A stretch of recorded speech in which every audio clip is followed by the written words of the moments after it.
Hey guys, this is Madijan Vlog. Welcome back for my long form video challenge charis. For today's video day mga madino, finally maabot na gyud karon ang akong gipaabot kundi ang ako ang afam.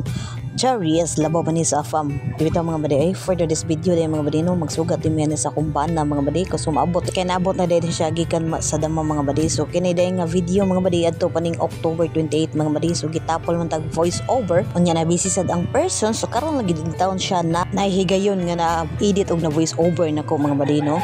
So kung maabot man atong bana mga badi, so unsay buhaton nato mga badi, ilam sa nang kalipay nga ato silang sugaton sa masipang charis. Daw ato sa silang sugaton mga badi sa airport mga badi para malipay sa sila mga badi. So balik dito sa akong video mga badi no. So wala jud ko kibaw mga badi asa na may ni dapita mga badi no. So nagalingaw ra gid akong video mga badi. Kini laging ditalaagan mga badi, so dili kita sweet to syudad mga badi. So ako lang ba o basin ikaw sa charis. So thankful sa ko sa driver nga among gisakyan mga badi no. So maayo jud ka siya mga badi.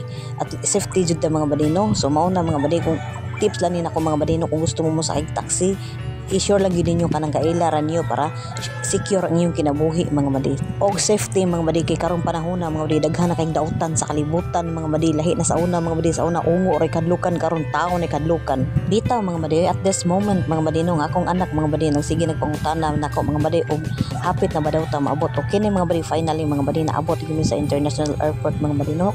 Kay kuan man siya mga badi, connecting flight man siya mga badi. So kasagaran anang connecting flight mga badi ang makasakay na mga badi kanang mga mostly mga afam gid mga badi. So kaingon sa kung mura sag afam makumbana charis. So kini nga part mga badi nagpaabot pa mig pila ka oras anang mga badi, kay nagsige jud ko ingon wala pa siya naabot. So mao ni siya mga badi, ang akong anak ra gyud nakabantay niya mga badi, naabot na siya mga badi. So ako na siyang gi-videohan ana siya mga badi. O finally mga badi naabot ang gid taon ang ako mostly excited gipaabot mga badi. So none other than my husband charis. Bitaw mga badi lipay sa ko mga badi mo naabot atong bana mga badi no. Ingon sa dito di ba? Exciting sa kani mga badi.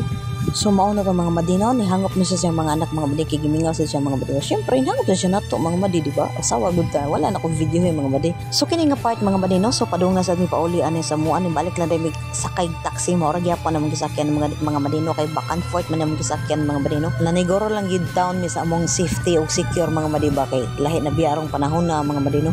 So ako nagalingaw na sa kong video ani mga badi. So kaniya dire lang dami nangagi sa CCLX mga badi, katong giingon nila nga nahubas daw paglinog pero dili to siya tinuod mga badi ha.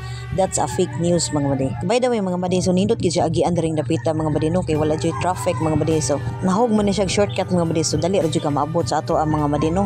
Samo tagi siguro mga badi og buntag pamiani mga badi unsaon man nagabian man ta mga badi. So mao may ang schedule sa iyang pagtugpa diha sa airport mga badi. So mao ni mga badi abtan jud mga gabi mga badi. Pero okay ra mga badi, at least safe ra gid siya mga badi. Nindot sa siya mga badi ay kay ngano naman siya mga suga mga badi. So mao siya naka-attract sa daan mga badi ba. Sikasen siya nga lugar mga badi, kay ngano naka MGS ba ni siya mga badi. Og diri na lang kutob sa akong mga video mga badi. Salamat sa inyong pagtan-aw. Bye, God bless.